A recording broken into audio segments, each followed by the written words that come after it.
You are now listening to Ride With Me, the Flat Tire Podcast. Welcome to Ride With Me, episode 140. Today is September 13, 2025. Today's guest is my buddy Matt, but I'll get him on in a minute. He actually is a lifesaver today. He jumped on last minute to do a podcast. My last guest kind of canceled on me last minute. I don't blame the guy. It's no big deal.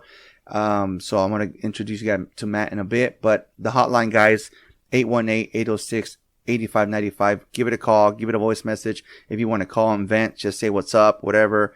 Go ahead. That's what it's for. And then if you want your question to be played on a future podcast episode, go ahead and let me know that as well. Instagram, I was going to change it to FTA_podcast, but that was taken. So it's still Ride With Me podcast, TikTok, FTA_podcast.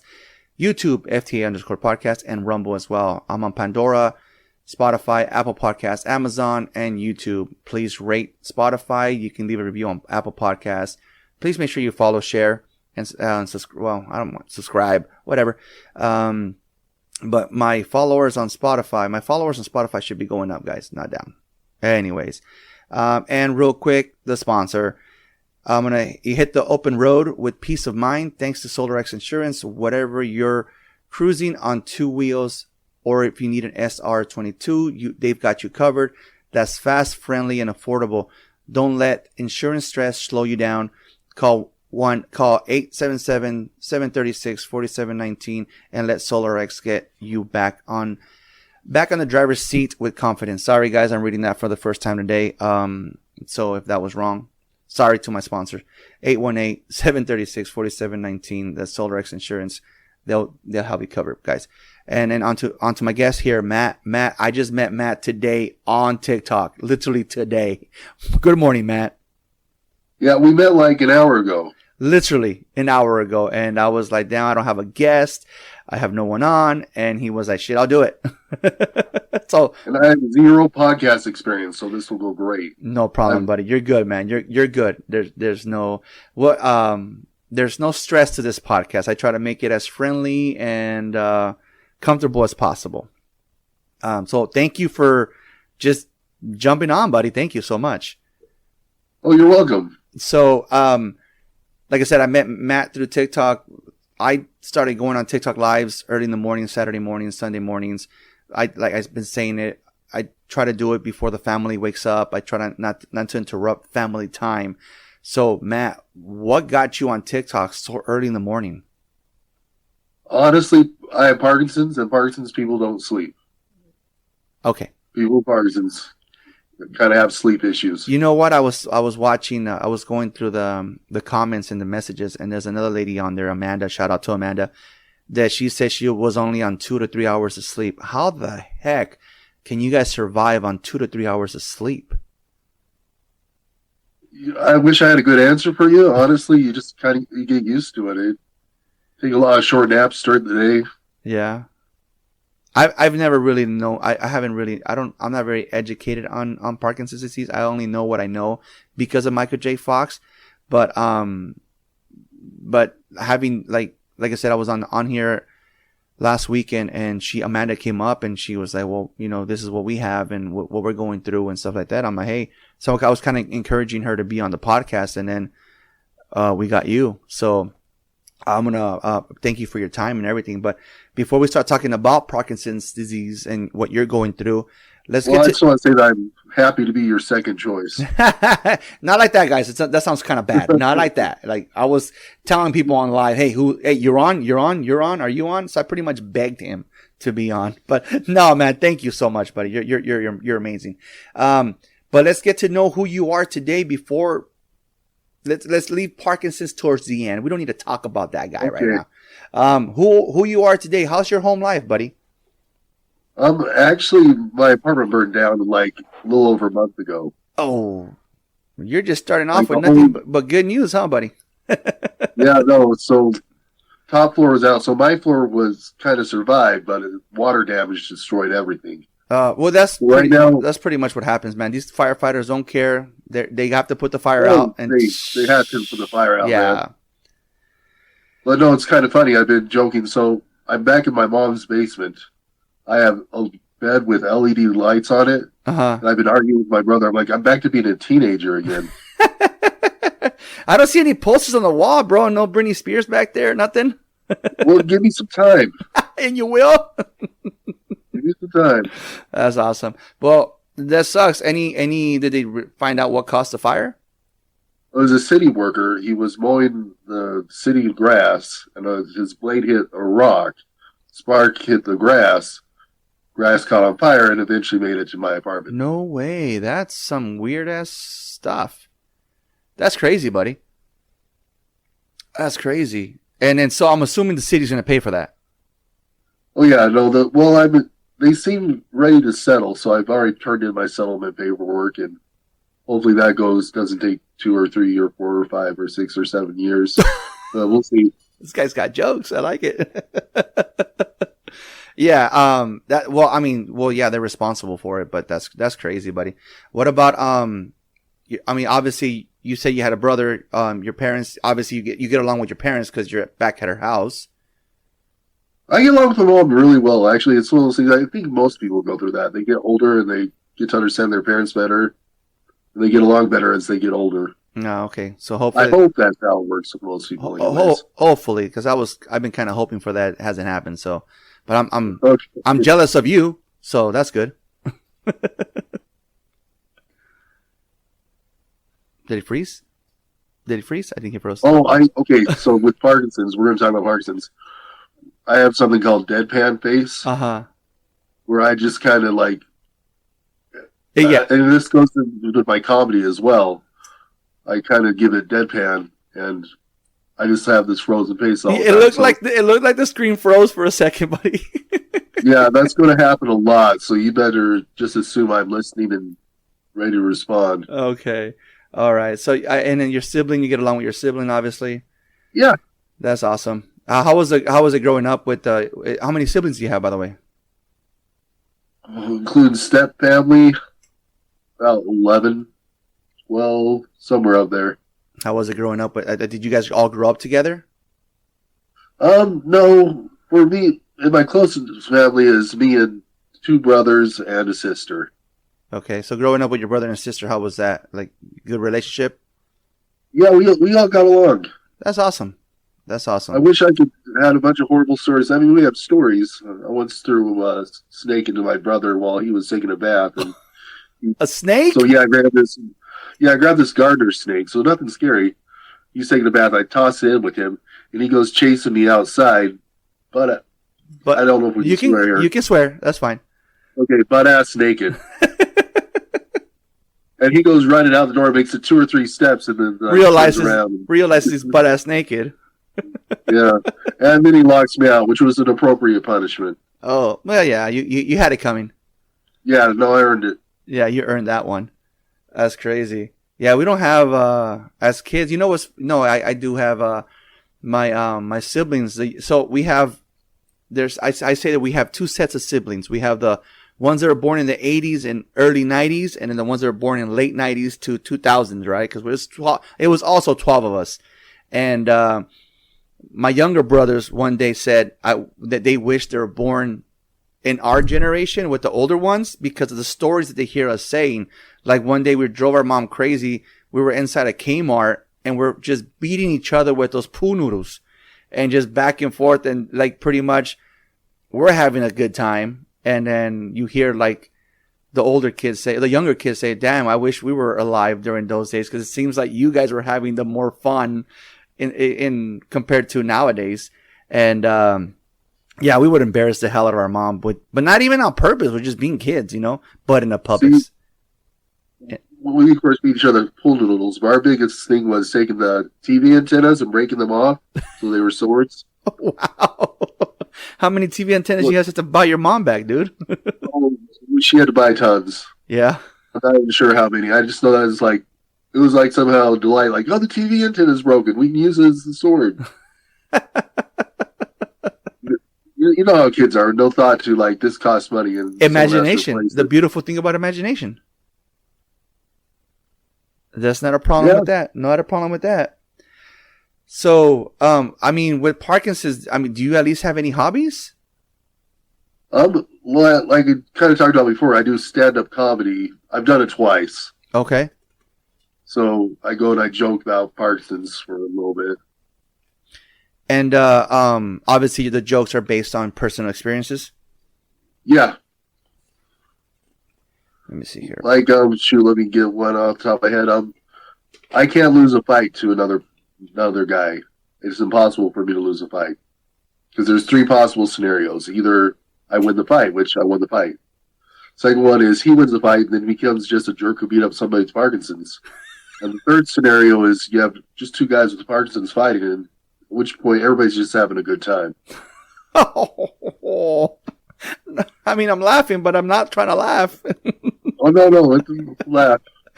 But, oh, man. Any other ones? Okay, so this is actually a true story.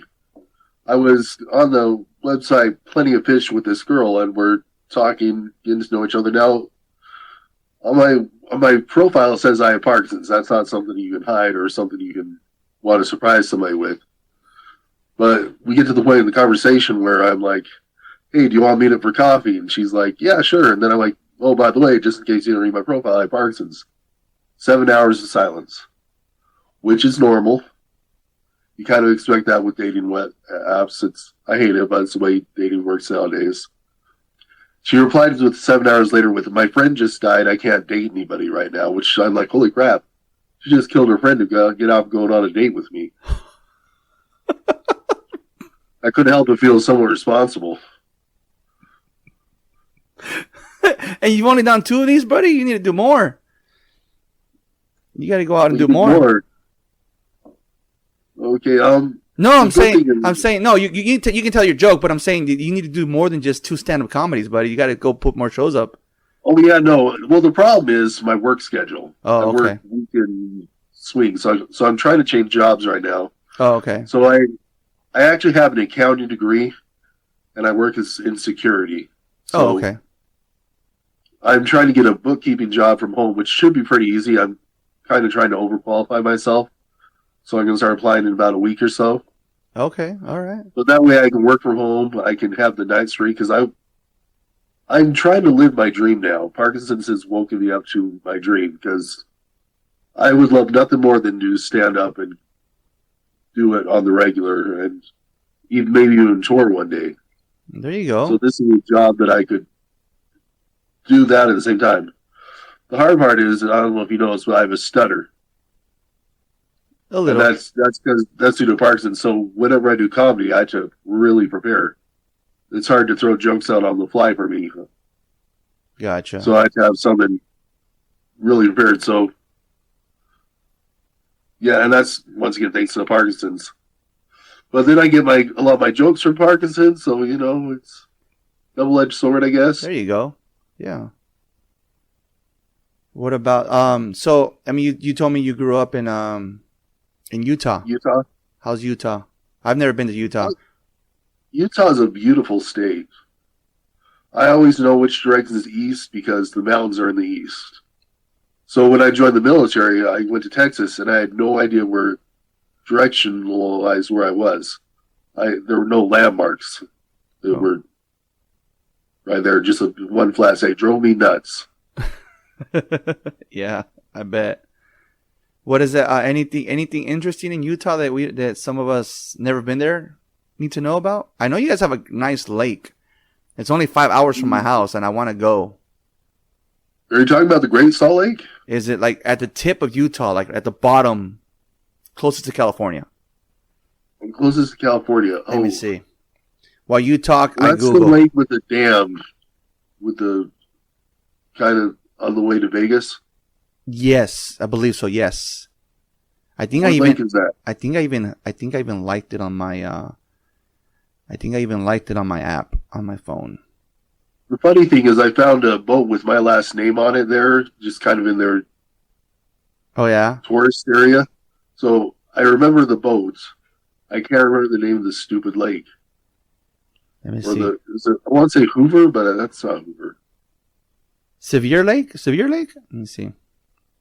Oh, here we go. No, we'll just go with that and say it's right. That's what it is. That's the one. That's the one. Yeah. And if I'm wrong, then life will go on. Yeah, I want to go. I want to go camping out there. I mean, like I said, there's like I said, I saw this beautiful lake, and I was like, you know what? It's only a 5-hour drive. That's not bad at all. So, my kids want to drive all the way to Phoenix just to eat at Whataburger. So, what's the lake? Let's go to the lake. Let's go camping instead. So. Yeah, no, that sounds better than eating a burger. Yeah, right? Exactly. We'll make fresh burgers. Yeah, that's my kids. They just like one day like that. It's just go for a drive. Let's go to Phoenix. I'm out for Whataburger was good the last time I had it, but that's a long drive for just a burger. Whataburger really that good that it's worth it? They've only had it once, twice maybe. So it's like I think they mainly want to do it just for the drive, just to get out of the house. Yeah, I don't think it's the burger. That's their excuse. You know what I mean? Just to go and make a nice little long drive. So. Yeah, me and my ex-roommate, they don't sell lottery tickets in Utah. Okay. So every once in a while we just kind of get bored and like, let's go buy a lottery ticket. So we go on an hour and a half long drive to Wyoming. Just to get the drive. So I get the idea of just going on a drive. Yeah, just for a drive. But. So no lottery tickets in Utah? Oh yeah, no. Anything that looks like gambling is pretty much illegal. Why?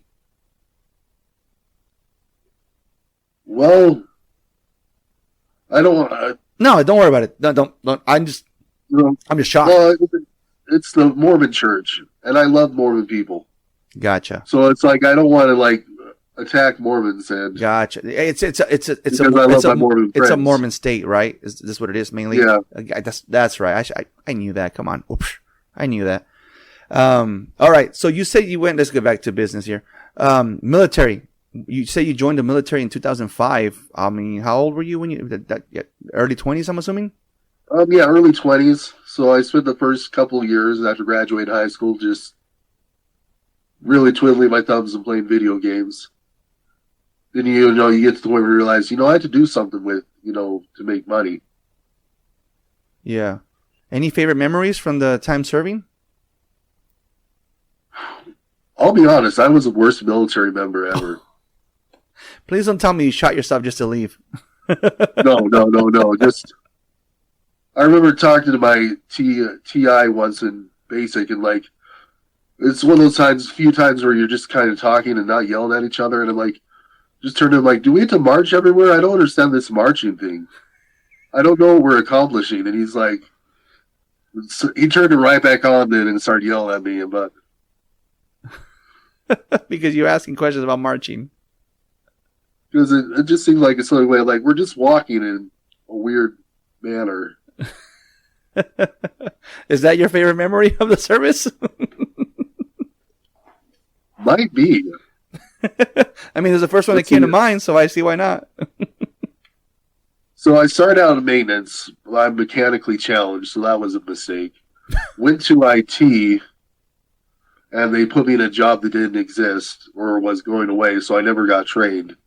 Went to medical, and that was all right, but not really my bag. So I really just kind of jumped around everywhere. Then, of course, I get my accounting degree and get a job in security. Okay. So, really kind of rudderless. I don't know if rudderless is a word or just a rudder that's jumping around all over the place. Yeah. All right. So nothing. Did you go overseas? Anything like that? No, I never deployed. Okay. So nothing crazy.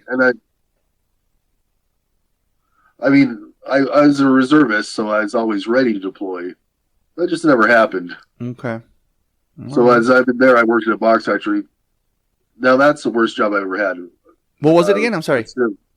A box factory job. I worked at a cardboard box factory. So you would go boxing every day? No? Yes. A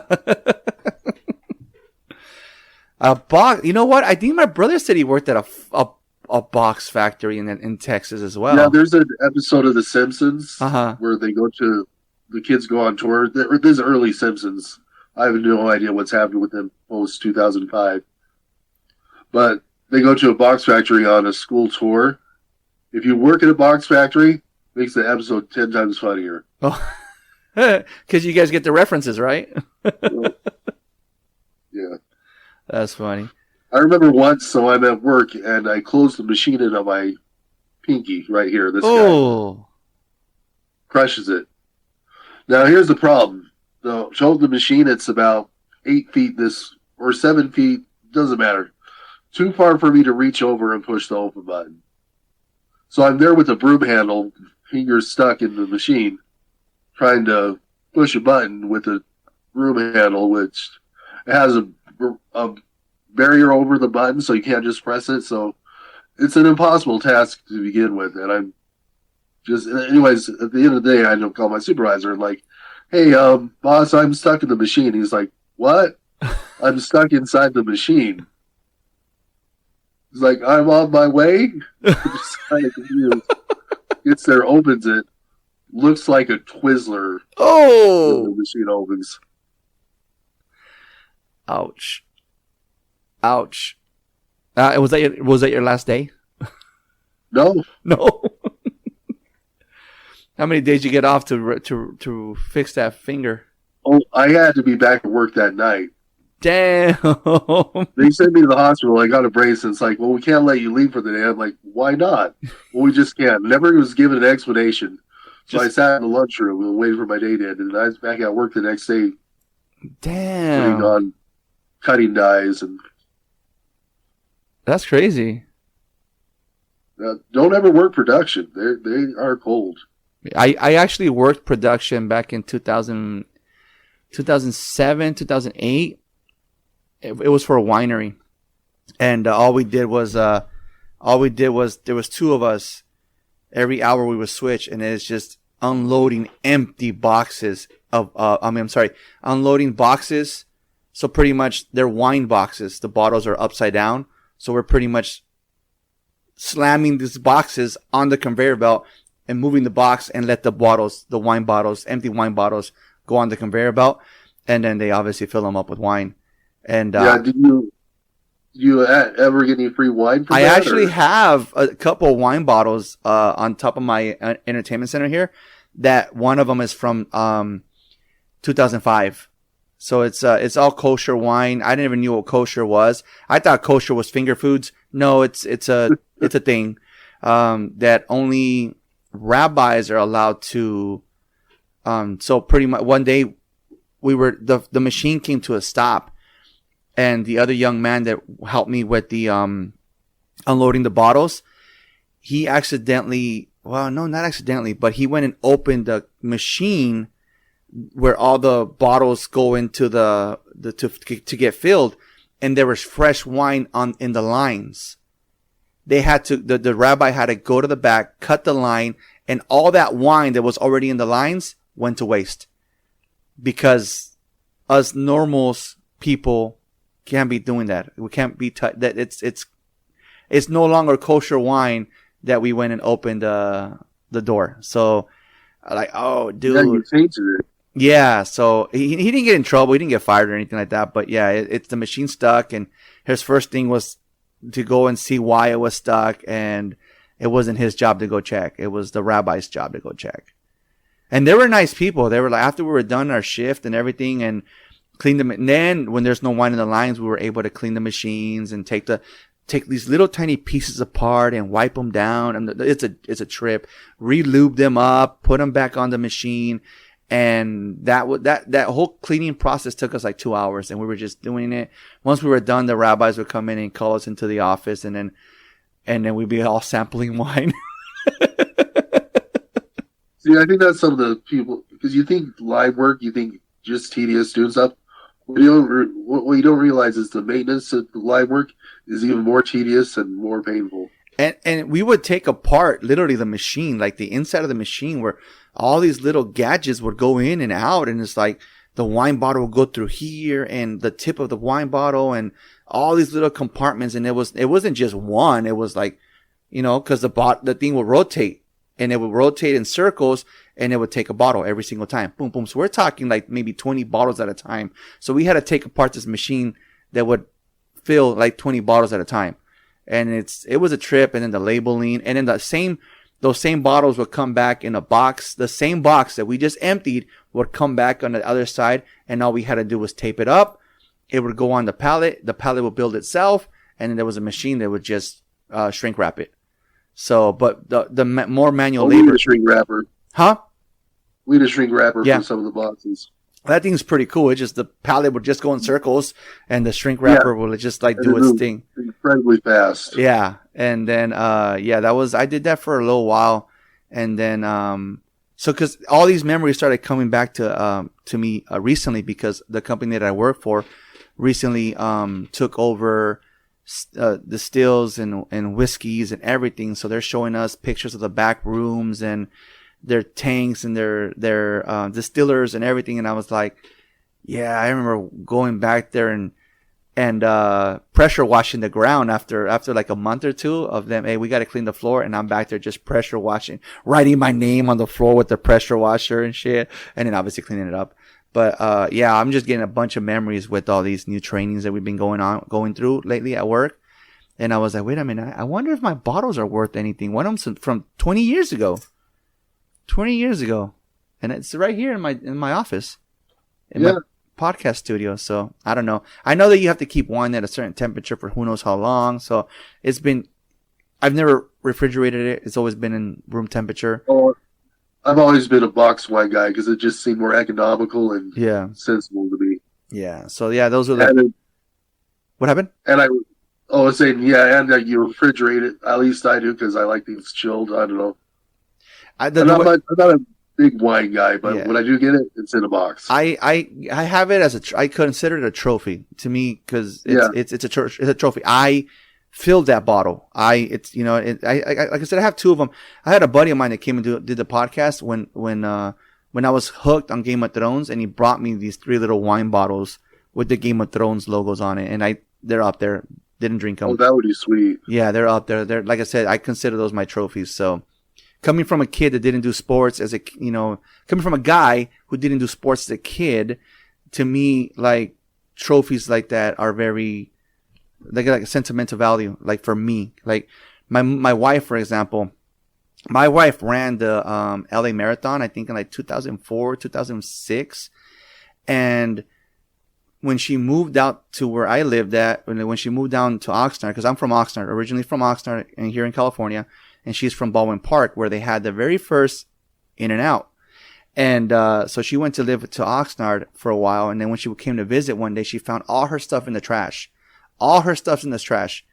And to her, it's like, it is what it is, whatever. But when I found out that her medal for the marathon was in the trash, dude, I tried searching for it online, try to get a duplicate, whatever. She's like, I don't care. It was just a medal. It was like, yeah, but it's a fucking sentimental value. It's proof that you ran your memories tell you ran the LA Marathon. Yeah, okay. But that's fucking awesome. And I tried looking for it and I couldn't find the right one. I even called my mother-in-law and, hey, help me out here. What year did she run it?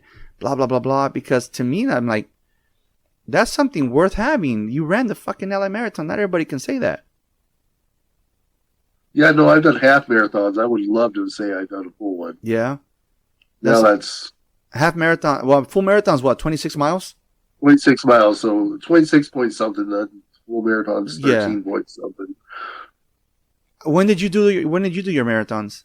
Or your half? Like over 10 years ago. Yeah. Okay. I hear it's war stories though when it comes to running, man. Oh yeah, no, I hear stories like I never got hurt that badly, but you hear about people having their toes break at like mile 22.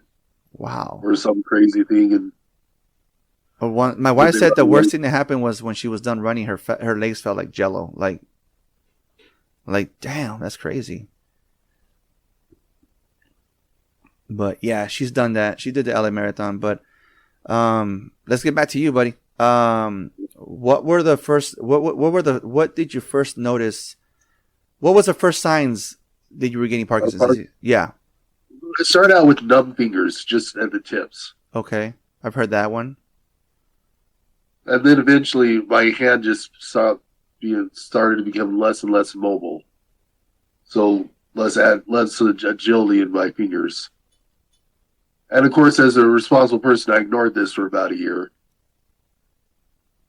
Till I finally go to the doctor and I'm like, hey, there's something wrong with me, and explain something. This doctor's a pretty smart guy. He's like, yeah, you probably, because you hear stories about people with Parkinson's or like diagnosed with a bunch of other things. And this is a regular physician. Is like, you have a lot of symptoms of Parkinson's, because I was also starting to walk a little bit worse then, and I'm like, no, I don't. I didn't want to face the fact that I had Parkinson's, so I was kind of in a deep denial to the point where I'm arguing with the medical professional when I'm qualified to make a cardboard box. Need auto insurance or an SR22? Like now, SolarX Insurance gets you covered fast. No license, no problem. We speak your language, shop the best rates, and get you back on the road today. Call 877-736-4719. That's 877-736-4719. Visit slxinsurance.com or call now 877-736-4719. Quick, easy, done. SolarX Insurance. Drive with confidence.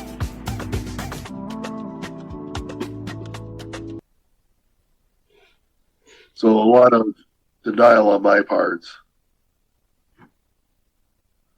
But then, it goes in, you get all the tests, the MRI and the DAT scan. Which here's a funny thing. So you have this disease and you're a little bit shaky, and they put you in machines and they're like, hey, stay as still as possible. So you got, like, which on the DAT scan, they end up like strapping you to the thing and like basically tying you down. And that's the one that it's probably the best way to diagnose not the best way. It's the more accurate piece of electronics to diagnose Parkinson's, but it's still not accurate. There's no definitive way to diagnose it. And you say you were diagnosed at 41. How did that? What was going through your mind? Well, you had to remember at this point, I've already had and obviously you don't have to remember, I haven't told you, I've had a pulmonary embolism and a heart attack at this point. So just kind of like wondering what health god I pissed off, because he has it all out for me. But so I hit acceptance pretty fast. Like, this is life. This is what life is going to be from this point on. And I went and kind of spent the first few years just kind of depressed and really not taking care of myself, which is not what you want to do with Parkinson's. You want to start exercising and eating better. And then and I've always been kind of that funny guy with the funny little short quips. And my friends at work finally talked me into going into comedy, like trying to just stand up one night, so normally I'm shaky like this. When I first went on stage, all over the place, man. So I go up and if you go to my TikTok, my first time doing stand-up is on there. It's a little bit rough, but not terrible. I did a lot better than I thought I would have. Okay. People laughed anyway, so I think that's what the goal is. We'll share your TikTok name towards the end of the podcast. Sure. That way people can go check it out. I want to go check them out. What's been the hardest part of living with Parkinson's, buddy? Knowing what you were capable of before. So little things like putting on a t-shirt takes just some extra moments. I can't just throw on a t-shirt and rush out the door anymore. Everything takes time. So everything's slowed down. Like, I released a video today where it's called People's Parkinson's Are Annoying. Which sounds terrible, but it's kind of one of those gripping, this is what my video is about. It talks about how it's annoying, how it takes 5 minutes to button up a shirt. Or probably the worst problem I have right now is swallowing issues. Because the number one killer for people with Parkinson's are either falling and breaking something and dying, or choking on something and dying. So swallowing issues are really the big issue. So kind of goes to this thing like, is it annoying to go with someone to dinner and have them they have to sit next to the bathroom, and sometimes they leave in the middle of the bathroom to get rid of food. And the point of this whole video, now that I'm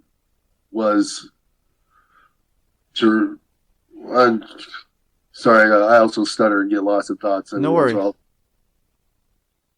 But the point of this whole video was to raise the Parkinson's awareness, because it gets the point in the video where I'm telling you how to contact your congressperson to get them to increase research on Parkinson's. And it's like, please help us be less annoying. It sounds terrible, but yeah. The video, it's a very good video. I put time into my video. So, like I said, I'm not always that great on the spot, but when it comes to preparing and putting stuff together, I'm pretty good. Right. What's been the most surprising thing about it? Like Parkinson's? The people I found. Yeah. So originally I got on TikTok to just kind of try out my comedy, see myself on video, hear myself, and kind of get feedback on how funny or not funny something is. So I'll go out, I'll release a video as a joke, and I'll, view comments and all that. But what I didn't expect to find was other people with Parkinson's. And they're some of the nicest people, greatest people in the world. And to kind of actually meet people who have the same problems I have, because before this point, I really knew zero people with Parkinson's. So it's one of those things I kind of go through by myself. Like, my work has been great. My work has worked with me and helped to accommodate my disability. Okay. But yeah, just meeting people with Parkinson's has been probably the greatest part.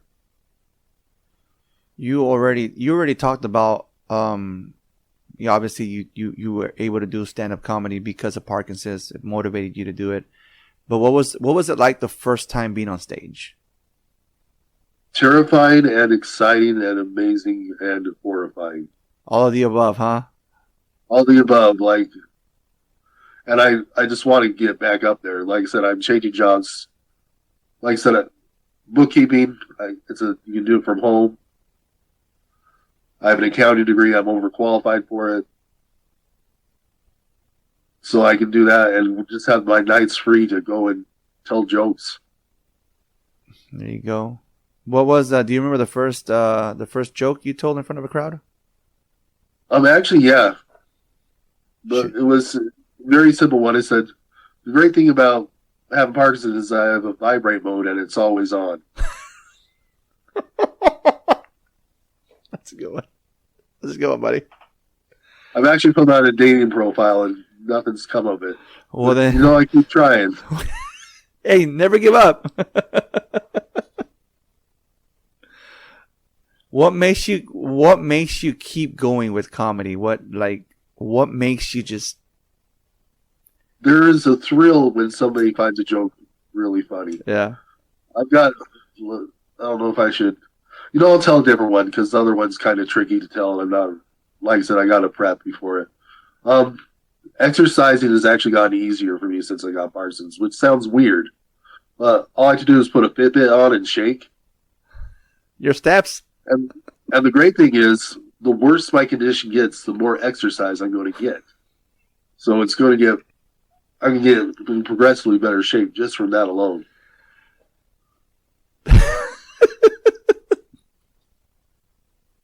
You're cheating, bro. You're not walking.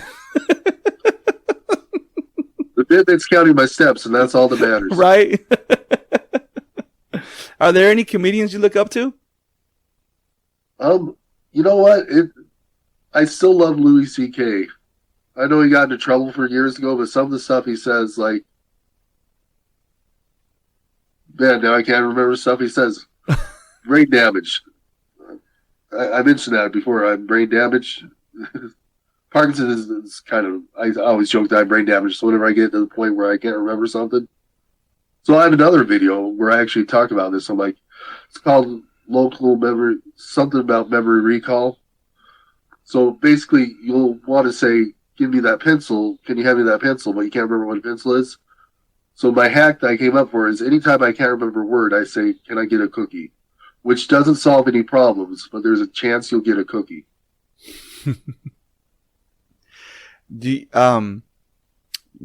So obviously you use humor as a way to cope with Parkinson's. I've used humor as a way to cope with life before Parkinson's, man. It's always been my go-to.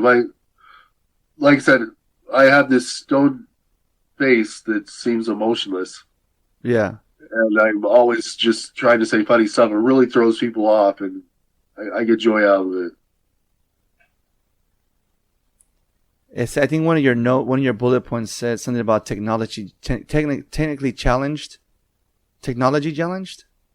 I'm technically challenged. Technically challenged. Technology has always confused me. I've somehow always been 2 or 3 steps behind. Hey, man, I got you on this app, bro. You did good. You did good. Yeah, no, and I was panicky about it. I'm like, this is not working. This is going to get all messed up. I'm going to screw this guy's podcast up. And So for some of my listeners, maybe you haven't heard recently, I was actually able to upgrade my system. I no longer record podcasts through the phone.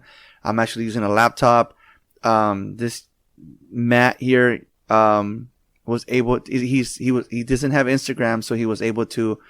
We were able to connect through Riverside app, and so this is the first time I'm using Riverside app. So I don't have access to Riverside app like a phone line on my computer.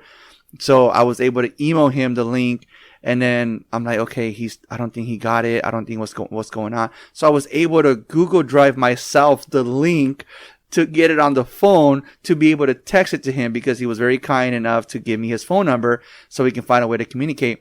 And so I text him the link, and then I get a text message, I'm on, and I wasn't even ready to go. I was on the phone with my daughter. My daughter called me for a little bit, but here we are talking. You did good, man.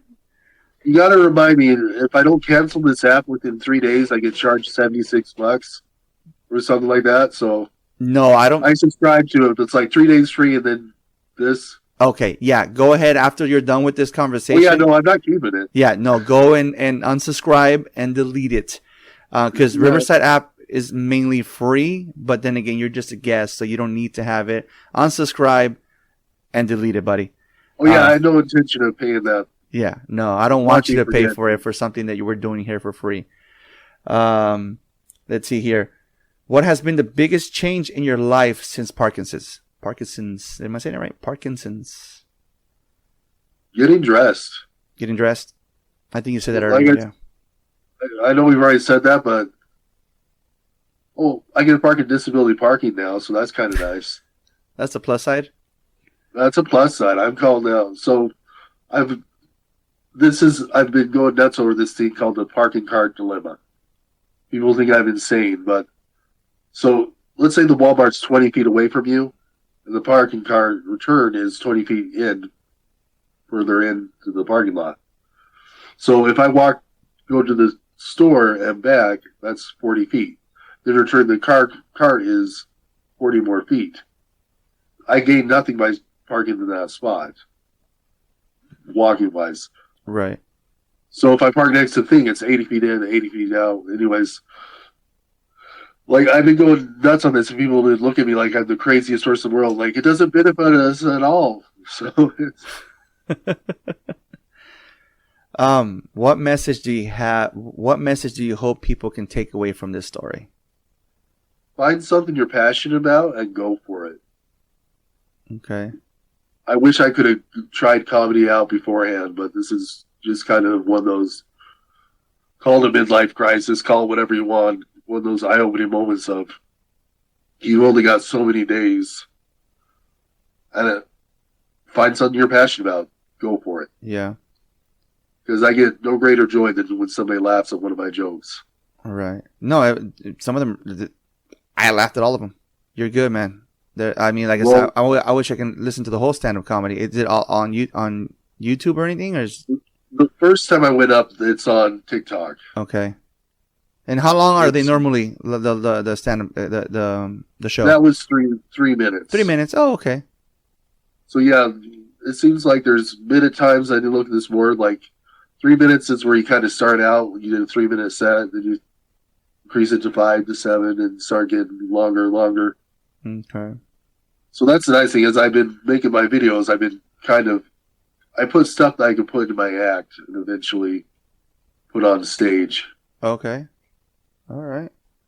Well, I mean, we went through all the questions pretty fast, buddy. I mean, the microphone's all yours. You can talk whatever you want to talk about. It's all yours, buddy.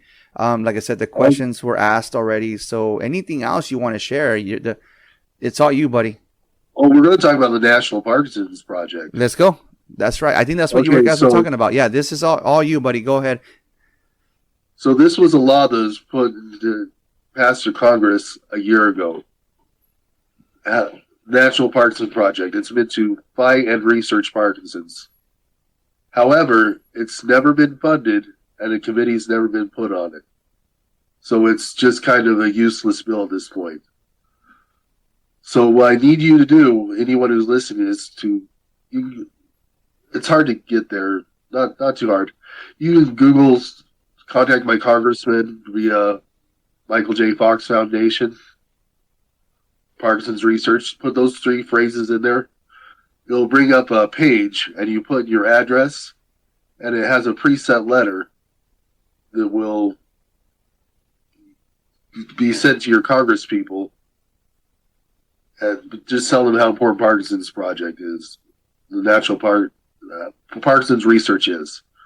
Because a lot of people don't know this, so this is the fastest growing neurological disorder in the world. And we're treating it with a drug that was created in the 1960s, a variation of the drug. So people are always saying to me, like, medicine's got better. I'm like, better, but not by as much as you think. And then a lot of the other drugs, I forget what they're called. The one I'm on called Ropinirole. No one warned me about this, but I suddenly got an urge to gamble afterwards. Like, I've always liked gambling.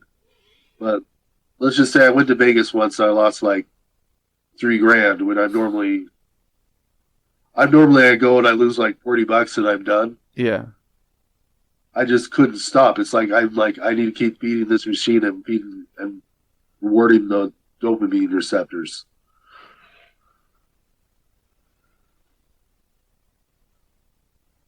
So yeah, if you can do anything, go to your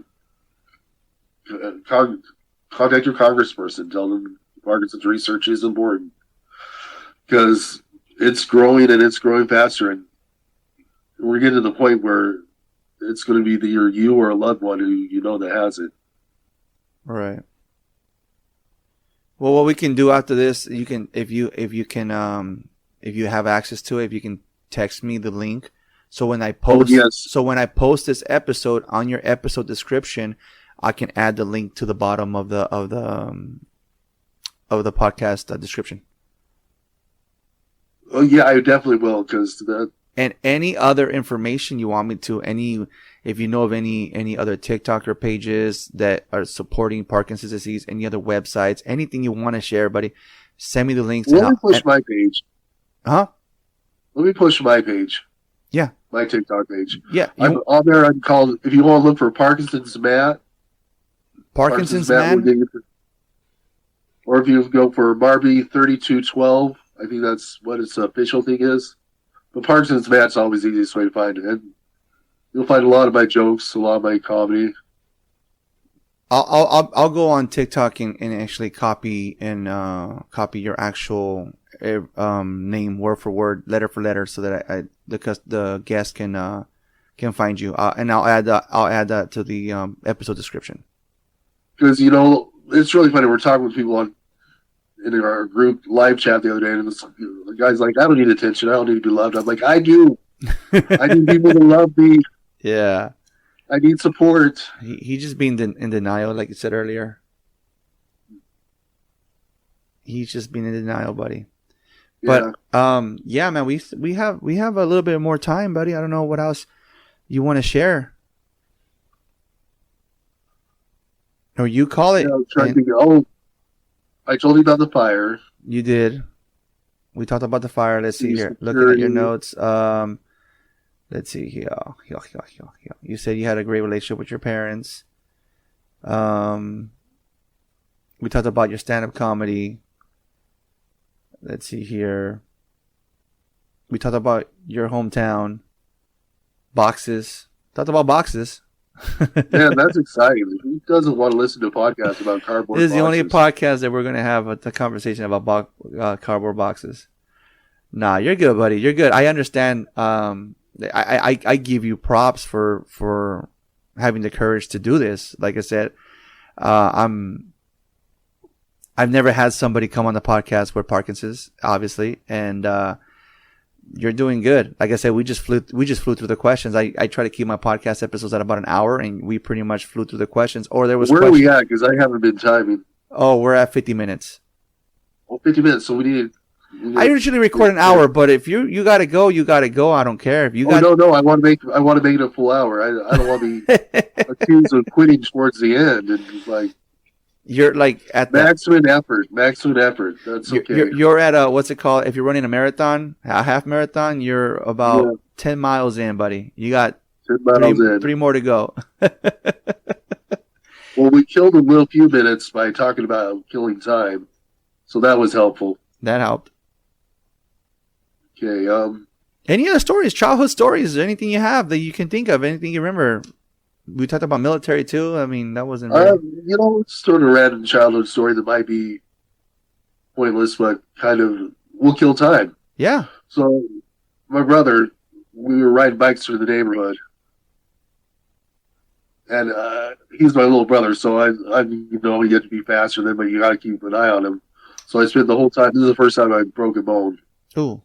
I spent the whole time like staring behind me, which is not the best way to ride the bike. It's recommended that you look ahead. Just let all the kids know with their bikes. You look in front of you, not behind you. Right. But yeah, I went full speed, hit a truck who was actually kind of swerving to get away from me because they could tell I wasn't paying attention. So I go swerving the opposite way towards him and hit this truck who's basically stopped at this point. Like full on course, broke my ankle. I'm trying to think of the point of this story. Yeah, that's the point. It's look ahead. Ahead. I don't know how this fits into the podcast, but I'm really just trying to kill time now. Nah, you're good, boy. We can end it. That's fine. We can end it. That's fine. But okay. Is there anything that I don't want to hold up much of your time? Like I said, you've been very patient, and I don't want to keep you here longer. I think I asked the question, like I already asked the question, what message you have for people? Is there any other messages that you have for someone that's going through this right now? Find a support group. The funny thing is, we know more than the doctors about and this is pretty much standard of any condition, is you're going to know more than the doctors will. Even your specialists, you're going to have an insight that they're not going to have. So other people that have gone through Parkinson's or MS or whatever, they're going to be able to help you in ways that doctors can. If not, even just through information-wise, socially, they'll be able to help you. So I found one in TikTok. You did. I see the community you guys have going on. I see it. I love it. It's amazing. I bet you they're on Facebook. I bet you if there's a social media, there's a support group for you. There you go. And again, if you have, I'm going to go back to the hotline. If you guys have a question for Matt, feel free to ask me a question. Or ask him a question. I can always send him the voice message so he can hear it for himself, and then I can get you an answer back. If you don't want me to play your audio, your question on the podcast, that's fine. No big deal. If you guys have a question for Matt, shoot it my way. Call that number. Call the hotline. You guys, I share my Instagram. I share my TikTok. I share everything. I'm going to share Matt's TikTok. If you want to go directly to him and ask him any questions, just feel free. Again, and we're going to share that link to the Contract Your Senator. And Matt's going to text me the link so I can add it to the... It will take like 2 minutes of your day. Okay. So he'll send me the link so I can add it to the episode description. And But yeah, just again, I'm gonna just thank you for being on here. Thank you for being like last minute. I feel so unprepared because usually, so do I. Usually, so we're both in the same boat. Usually, I have like a week worth of I have the questions ready to go like a week in advance, so I'm reading through them and I'm going through them. Even my sponsor, I feel bad because I feel like I read his things so wrong, and I'm sorry for that, Juanito, but I'll make it up to you right now with the next one. And but you know, like I said, the guy canceled on me, and I went on TikTok live, and I'm like, what? And I just started, hey guys, anybody's down, and Matt said, I'll do it, let's go. So well, I was tired, so you make a lot of mistakes when you're tired. Yeah, and honestly, I don't know why. Make a lot of bad decisions. Right, and honestly, I don't know why, but it's extra hotter in here today. I've been sweating since the moment I started recording. So I'm kind of like I'm losing brain cells right now. Like so unprepared. But I apologize for that. But at the same time, I thank you for. Oh, I've had a good time. It's been good getting to know you. I appreciate that. And like I said, I'll be live. Like I said, I go live on TikToks on the weekends. You'll see me. Sadly, like I say, guys, Pacific Standard Time, 5 o'clock in the morning or 4 o'clock in the morning, because I do not like to cut into family time. They start waking up like about maybe because they stay up late. It's the weekend. They stay up late. They'll start waking up like at 8 o'clock maybe. So by 8 o'clock, they'll wake up to like the smell of pancakes or breakfast or whatever. I'll start making breakfast for them, and we'll do French toast this morning. French toast is always a winner. French toast. They love French toast, but I'm like, I told them not to offend anybody, but I told them any monkey can make French toast. You guys can make French toast. Pancakes. Actually, have you seen the recipe where you get bread and you dip it in ice cream? No, like vanilla ice cream. No, and it makes French toast. No way. My wife, see, we're going to make the hour after all. We're talking about food now. There we go. My wife, she makes this overnight French toast. And she soaks them in milk and she sprinkles them with stuff and she puts almonds on top of them and she puts them in the fridge for overnight and then in the oven for a good, 20 minutes the next day. And buddy, delicious. Delicious. I made him hungry. Just looking at his face. I'm very hungry. Like, yeah. I'm just like, is there an unawkward way for me to invite myself over for breakfast? If you can fly and get out here within an hour, no, we didn't make the overnight French toast, so they're not ready. They're not ready. We'll have to plan it for next time. We'll have to plan it for the next time. But yeah, they're pretty good, buddy. I can send you the recipe. Maybe somebody can help you make them. See, I've got to the point where I can make hot dogs or anything in the air fryer. You start telling me overnight stuff, and I'm like, no, man, that's just a lot of work for food. So the air fryer's been your best friend, huh? Oh, air fryers are amazing. Yeah, we have everything in there. We have a small breaker box here for the house, so whenever the AC's on and the air fryer go on, the power goes out of the house. Yeah, I got that at work when we use the coffee machine and the microwave at the same time. Yeah. Those are used every time. My wife heard something about microwaves, so she decided to get rid of our microwave. Like, we don't have a microwave. I would starve. Yeah, no, we there's days that we're like, damn, it'll be a lot faster if we just had a microwave for a second. Nope. It started acting up. I'll give her that one. It started acting up, but then when it finally gave out, she said, nope, we're not getting another one. So, I don't know. You know what the nicest part about your apartment burning down? What is? The move afterwards. It's the easiest move I've ever had to make in my life. There he goes again. Because you move nothing. I bet you didn't even have to buy boxes. No. I really didn't. Actually, the sad thing is I had to buy more stuff because you have to replace everything.